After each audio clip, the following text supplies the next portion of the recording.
making this video as a call out if there's anyone who knows how to fixate computers.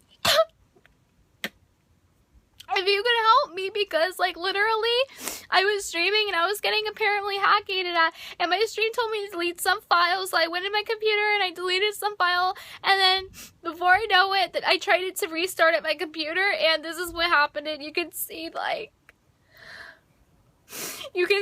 one of the screens is on and then the other is like off. Like you can tell that one's on because it's like kind of blue, and then the other one's like black, and it, like no matter how much I move my mouse, it won't turn on, and now I don't know what to do. And this happens every time I turn it on, and I don't deserve this. I was just trying to fixate my computer, and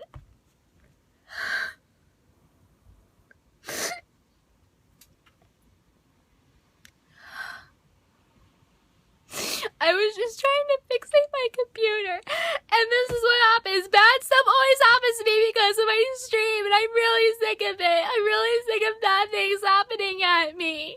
So please, if there's anyone that can help me, please help. My computer, if my computer doesn't work, I can't stream.